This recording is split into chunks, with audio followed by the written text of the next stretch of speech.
श्री स्वामी समर्थ. तुमच्या आयुष्यात सध्या संकट सुरू आहेत का? कितीही प्रयत्न केले तरी यश मिळत नाही आहे का? घरात सतत अडचणी, आजारपण, आर्थिक ताण, मन शांतीचा अभाव आणि कधी कधी तर असं वाटतं, स्वामी मी इतकी भक्ती करतो तरी माझ्याच आयुष्यात इतकं दुःख का? जर हा प्रश्न कधी तुमच्या मनात आला असेल तर आजचा हा व्हिडिओ शेवटपर्यंत नक्की ऐका. कारण श्री स्वामी समर्थ सारामृत संकटाकडे पाहण्याची अशी दृष्टी देतो जी माणसाला निराशेतून आशेकडे घेऊन जाते. आणि कदाचित हा व्हिडिओ ऐकल्यानंतर तुम्ही तुमच्या संकटाकडे पूर्वीसारखं कधीच पाहणार नाही. जर तुमची स्वामी समर्थांवर श्रद्धा असेल तर व्हिडिओला लाईक करा, इतर स्वामी भक्तांपर्यंत हा संदेश पोहोचवण्यासाठी शेअर करा आणि कृपा सिंधू माऊली परिवाराचा भाग होण्यासाठी सबस्क्राईब करायला विसरू नका. आपण देवाकडे कधी जास्त धाव घेतो जेव्हा सर्व काही सुरळीत चाललेलं असतं की जेव्हा आयुष्य कोलमडून पडलेलं असतं. बहुतेक वेळा संकटच आपल्याला देवाजवळ घेऊन जातं. हेच सारामृतातील अनेक शिकवणींतून जाणवतं. संकट म्हणजे देवाने दिलेली शिक्षा नाही, तर अनेकदा ती आपल्या श्रद्धेची, संयमाची आणि अंतःकरणाची परीक्षा असते. आपण मात्र लगेच म्हणतो, स्वामी मी इतकी पूजा करतो तरी माझ्याच वाट्याला दुःख का? पण कधी आपण स्वतःला विचारतो का, या संकटातून स्वामी मला काय शिकवू इच्छित आहेत? लहान मूल चालायला शिकतं तेव्हा ते अनेकदा पडतं. आई त्याला पडूच देत नाही का? देते, कारण तिला माहीत असतं आजच पडणं उद्याचं चालणं शिकवेल. अगदी तसंच सद्गुरू कधी कधी भक्ताला प्रत्येक संकटापासून लगेच बाहेर काढत नाहीत, ते त्याला त्या संकटातून मजबूत बनवतात. कारण जो भक्त वादळातही नामस्मरण सोडत नाही त्याचा विश्वासच त्यांची सर्वात मोठी शक्ती बनते. आज अनेक भक्त एक चूक करतात, संकट आलं की नामस्मरण कमी होतं, प्रार्थना कमी होते, विश्वास डळमळतो. पण सारामृताचा संदेश याच्या अगदी उलट आहे. संकट वाढलं की स्वामींचं स्मरणही वाढलं पाहिजे, कारण अंधार जास्त झाला की दिव्याची गरज जास्त भासते. सुखात देवाचं नाव घेणं सोपं असतं, पण दुःखातही श्री स्वामी समर्थ म्हणणारा भक्त स्वामींच्या अधिक जवळ जातो. लक्षात ठेवा, संकट हे कायमचं नसतं. रात्र कितीही लांब असली तरी सूर्योदय थांबत नाही. तसंच आज तुमच्या आयुष्यात कितीही अंधार असला तरी स्वामींची कृपा तुमच्यापर्यंत पोहोचू शकते. फक्त विश्वासाचा दिवा विझू देऊ नका. पण एक प्रश्न अजूनही उरतो, जर संकट परीक्षा असेल तर स्वामी भक्तांची परीक्षा नेमकी कशी घेतात आणि त्या परीक्षेत यशस्वी होण्यासाठी सारामृत काय शिकवतं, याचं अत्यंत सुंदर उत्तर आपण आता पाहूयात. संकट म्हणजे शिक्षा नाही, तर अनेकदा ती गुरुकृपेची परीक्षा असू शकते. पण आता एक प्रश्न प्रत्येक भक्ताच्या मनात येतो, स्वामी समर्थ भक्तांची परीक्षा का घेतात? जर ते दयाळू असतील तर भक्ताला दुःख का सहन करावं लागतं? हा प्रश्न नवीन नाही. शेकडो वर्षांपासून असंख्य भक्तांच्या मनात तो निर्माण झाला आहे आणि सारामृतातील शिकवण आपल्याला या प्रश्नाचं उत्तर शोधण्यासाठी एक महत्त्वाची दिशा दाखवते. सद्गुरू कधीच भक्ताचा नाश करण्यासाठी परीक्षा घेत नाहीत, तर त्याच्या श्रद्धेला अधिक दृढ करण्यासाठी घेतात. जसा कुंभार मातीला आकार देतो तसं सद्गुरू भक्तांचं जीवन घडवतात. मातीला सुंदर मडके बनायचं असेल तर तिला चाकावर फिरावं लागतं, हाताचे आघात सहन करावे लागतात आणि शेवटी अग्नीची उष्णताही सहन करावी लागते, तेव्हाच ती मजबूत बनते. आपल्याही आयुष्यातील संकटही अशीच असतात. त्या क्षणी आपल्याला फक्त वेदना दिसतात, पण काळ पुढे जातो आणि एक दिवस मागे वळून पाहिल्यावर जाणवतं, याच संकटाने मला खूप काही शिकवलं. काहींना संयम शिकवला, काहींना नम्रता, काहींना नात्यांची किंमत, तर काहींना स्वामींच्या नामावर अखंड विश्वास ठेवायला शिकवलं. म्हणूनच जेव्हा संकट येतं तेव्हा दोन मार्ग असतात, पहिला तक्रार करण्याचा, दुसरा स्वामींचा हात घट्ट पकडण्याचा. सारामृताची शिकवण दुसरा मार्ग दाखवते, कारण ज्याच्या जीवनात सद्गुरू आहेत तो कधीच एकटा नसतो. तुम्ही कधी लहान मुलाला नदी पार करताना पाहिलं आहे का? जर त्याने वडिलांचा हात धरला असेल तर त्याला पाण्याची भीती वाटत नाही, कारण त्याचा विश्वास स्वतःवर नसतो, तो वडिलांच्या हातावर असतो. अगदी तसंच भक्ताचं खरं सामर्थ्य त्याच्या परिस्थितीत नसतं, तर स्वामींवरील विश्वासात असतं. आज तुम्ही कोणत्याही संकटातून जात असाल, आर्थिक अडचण, घरातील कलह, आरोग्याची चिंता किंवा मनाला त्रास देणारा एकटेपणा, तर एक गोष्ट लक्षात ठेवा, संकट म्हणजे देवाची शिक्षा नसते. अनेकदा ती आपल्या श्रद्धेची आणि संयमाची परीक्षा असते. पण आता एक प्रश्न प्रत्येक भक्ताच्या मनात येतो, स्वामींची परीक्षा ओळखायची कशी? कारण संकट आलं की आपल्याला वाटतं माझ्या नशिबातच दुःख आहे, पण सारामृताचा संदेश वेगळा आहे. प्रत्येक संकटात दोन मार्ग असतात, एक तक्रार करण्याचा आणि दुसरा स्वतःमध्ये बदल घडवण्याचा.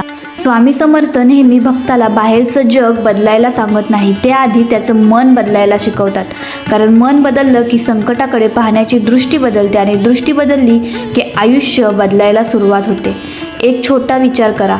समजा तुम्ही एका बियाण्याला हातात घेतलं, ते जर जमिनीत पुरलं तर वरून पाहणाऱ्याला वाटेल हे बियाणं संपलं, पण खरं काय घडत असतं? त्याच बियाणातून नवीन जीवन उगवत असतं. संकटही असंच असतं. बाहेरून ते शेवट वाटतं, पण स्वामींच्या कृपेने ते नव्या सुरुवातीचं कारण ठरू शकतं. म्हणूनच जेव्हा आयुष्यात काही मनासारखं होत नाही तेव्हा लगेच निराश होऊ नका. कदाचित स्वामी तुमच्यासाठी त्याहून चांगला मार्ग तयार करत असतील.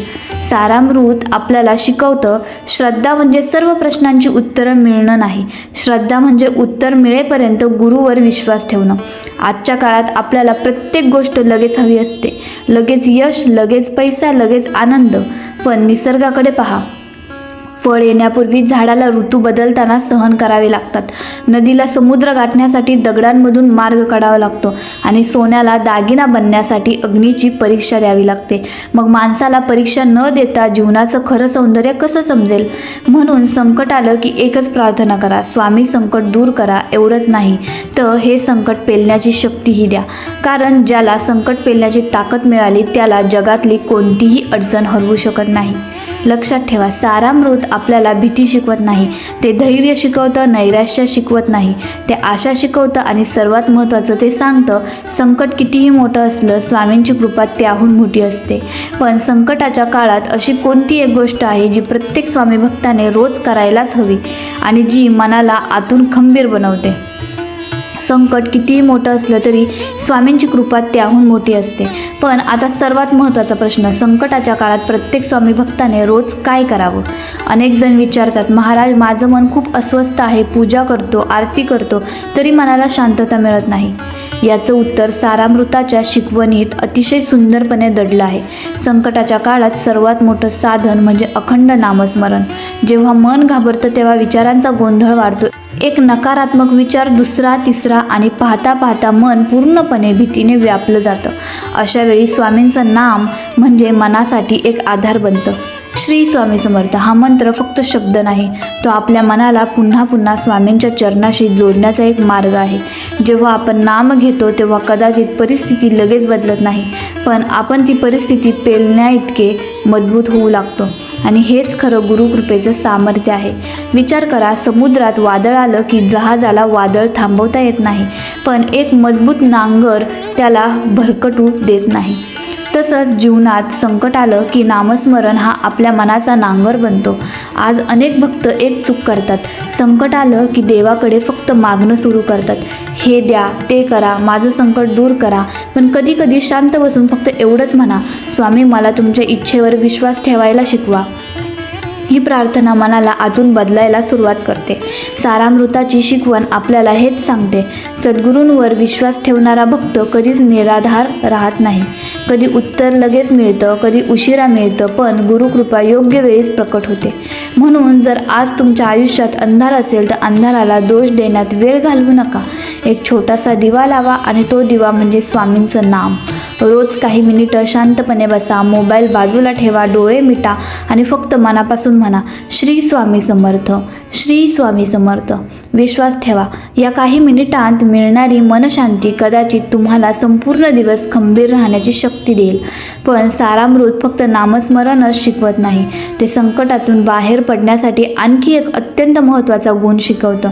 तो गुण कोणता आणि तो आपल्या आयुष्यात कसा आणायचा हे आपण पाहूयात. आज आपण या संपूर्ण मालिकेच्या शेवटच्या आणि सर्वात महत्त्वाच्या टप्प्यावर आलो आहोत.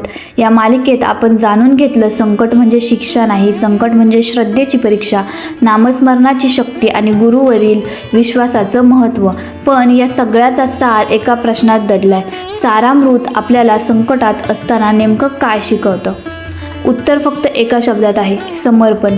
जे आपल्या हातात आहे ते मनापासून करा, पण जे आपल्या हातात नाही ते स्वामींच्या चरणी सोपवा. आज अनेक जण प्रत्येक गोष्टीची चिंता करतात. उद्याची चिंता, पैशाची चिंता, आजाराची चिंता, नात्यांची चिंता, आणि या चिंतेत आजचा दिवस जगायचाच राहून जातो. पण सारामृताची शिकवण आपल्याला सांगते, चिंता करू नका, चिंतन करा.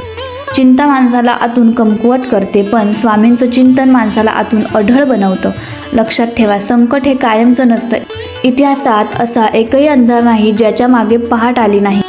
असं एकही दुःख नाही ज्याला काळाने हळूहळू हलकं केलं नाही. म्हणून आज जर तुमच्या डोळ्यात अश्रू असतील तर त्यांची लाज बाळगू नका. स्वामींसमोर मन मोकळं करा, कारण जिथे जग समजून घेत नाही तिथे सद्गुरू न बोलताही समजून घेतात. कधीकधी स्वामी आपलं संकट लगेच दूर करत नाहीत, कारण ते आपल्याला त्या संकटातून एक नवीन माणूस बनवू इच्छितात. सोनं जसं अग्नीतून अधिक तेजस्वी होतं, तसंच भक्ताचं मनही संकटातून अधिक शुद्ध होतं. आज या व्हिडिओच्या शेवटी मी प्रत्येक स्वामी भक्ताला एक छोटासा संकल्प करण्याची विनंती करते. आजपासून संकट आलं की हे माझ्याच बाबतीत का असं विचारणार नाही. त्याऐवजी स्वामी या प्रसंगातून मला काय शिकवू इच्छिता हा प्रश्न विचारेन. रोज काही मिनिटं नामस्मरण करेन, आईवडिलांचा आदर करेन, गरजवंतांना शक्य तितकी मदत करेन, आणि परिस्थिती कितीही कठीण असली तरी स्वामींवरील विश्वास कधीच सोडणार नाही. कारण सारामृत आपल्याला फक्त संकटातून बाहेर पडायला शिकवत नाही, तर संकटातही श्रद्धेने, धैर्याने आणि शांत मनाने जगायला शिकवतं. आणि शेवटी स्वामी समर्थांच्या चरणी एकच प्रार्थना, महाराज सुखात तुम्हाला विसरू देऊ नका आणि दुःखात तुमच्यावरचा विश्वास डळमळू देऊ नका. माझ्या हातून चांगली कर्म घडू देत आणि तुमचं अखंड नाम माझ्या श्वासागणित राहू दे. यापेक्षा मोठं संरक्षण, यापेक्षा मोठी संपत्ती आणि यापेक्षा मोठा आशीर्वाद भक्तासाठी दुसरा असूच शकत नाही. जर हा व्हिडिओ तुम्हाला मनापासून आवडला असेल तर प्रत्येक स्वामी भक्तापर्यंत नक्की पोहोचवा. कदाचित तुमच्या एका शेअरमुळे एखाद्या निराश मनाला नव्याने जगण्याची आशा मिळेल. अनंत कोटी ब्रह्मांड नायक, राजाधिराज, योगीराज, परब्रह्म श्री सद्गुरू स्वामी समर्थ महाराज की जय.